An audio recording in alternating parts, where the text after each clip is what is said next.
Now, it's 4 years to the day since the UK voted to leave the European Union in the 2016 referendum.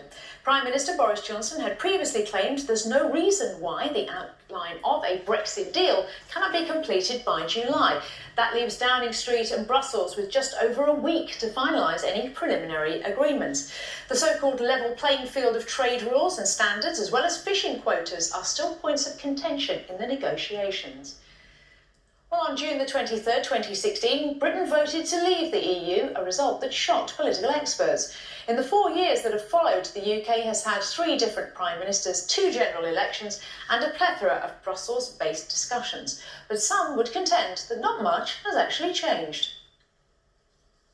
So, 4 years on from Brexit, what's the state of play? Well, to discuss this, I'm now joined by former independent MEP Andrew Kerr and Brexit expert Professor John Ryan. Gentlemen, thank you very much indeed for joining us. Hello. John, if I could start with you. We were told this was the easiest trade deal in the world. Brexit hasn't gone to plan, has it? No, it hasn't. It's created a lot of political turmoil. It's paralysed Parliament. In the context of a lot of global disruption, the UK has been weakened globally. We're split culturally because people still feel, even after the Brexit's happened, they still feel aligned to some of their previous positions. So a lot of people are still kind of Remainer in mentality and action. And we've lost 2 prime ministers.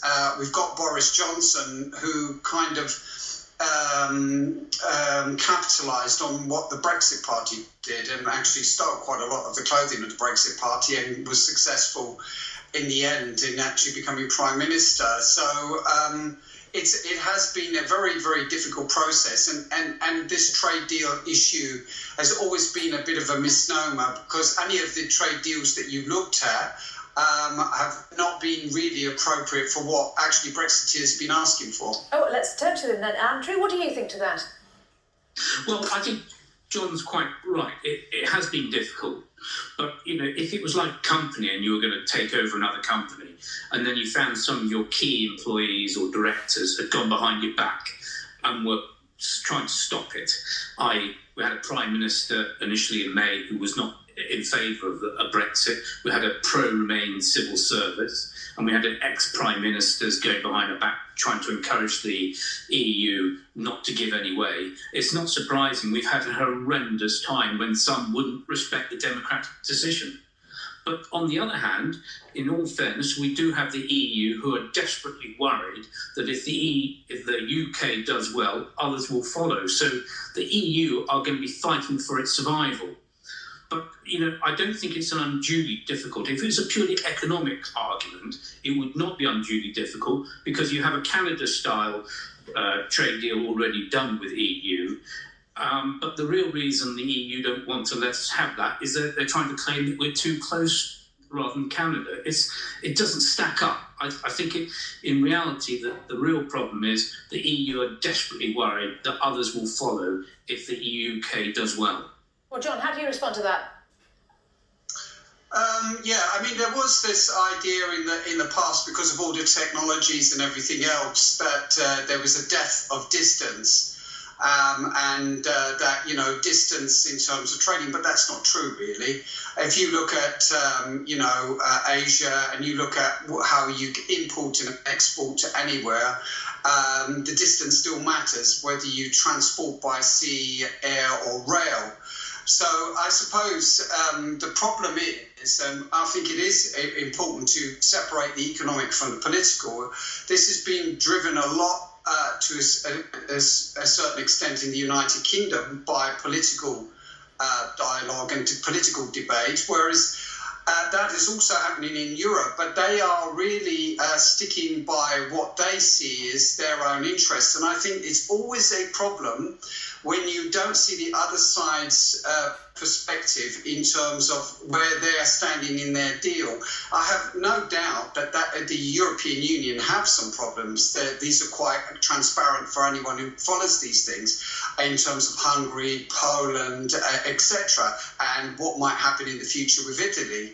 But I think in the trading side and the trade deal that they would like, they've got their position, and at the moment they're sticking to it. Well, Andrew, what's the real problem that a very complex issue was actually wrapped up in an oversimplified yes or no question? Well, no, I think in fairness, you have to have the fundamental question, was rightly put, do we stay or do we leave? And if you leave, it means you're coming away from the European Union's regulations and political alignment. I mean, that's the fundamental question. And I don't think, don't get me wrong, I'm not anti-European. I'm very pro-European. I've been trading in Europe for many years and have a great deal of respect. But I'm very, very anti this sort of anti-democratic EU. But I don't think it was not as difficult and should not have been as difficult as people have made it. But you always knew, right from the day one, I never thought the EU were going to roll over and give us a fair trade deal straight away. In reality, they've never done that in the past, not likely to do now with one of the major contributors to their budget leaving. So, no, but it's, really, I mean, the problem is we do see even disagreement in the EU Parliament. When I was there were a lot of foreign MEPs wanting to replace Barnier because they thought he wasn't doing a good job and he's making it unduly difficult. Well, if I could just come in there, John, is it possible then to find a compromise that doesn't involve then, looking at the bigger picture, a hard border in Northern Ireland, does have a sector-by-sector level playing field deal and also means that there's fish for all? There seems to be a lot of debate all round. Is there a compromise? No, I think at the moment, I think some people here are looking at this, and some people in Europe are looking at this and they're thinking that there might be a thinly sort of based trade deal. I've always thought from. As you know, I've been on the programme from September onwards that we were looking at that time either we were going to have a no-deal Brexit or possibly a reverse of the decision because it became very, very complicated in Parliament last year, as you remember. Since we had the election in 12th of December, I felt that we are going towards a no-deal Brexit because of the people who are in government who feel that that probably is their best option. They've looked at WTO, they've discussed WTO.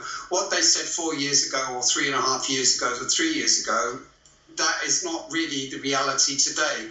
They are looking at trying to move this towards a no-deal Brexit. And I think that's where we're going.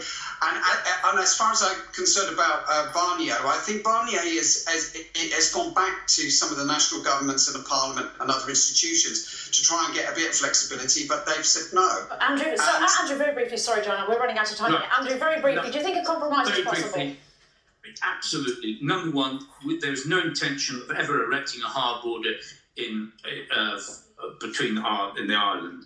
That's no question. There's no need whatsoever. We have common standards already we're trading from, so we could have mutual respect for those. Yes. That's not a problem. It is not difficult. We just need a little bit of common sense. Maybe send over some businessmen and to start discussing it. Sorry, gentlemen, I'm afraid we're going to have to leave it there. We've run out of time. But thank you for joining me, Professor John Ryan and Andrew Kerr. Thank you very much indeed. Thank you.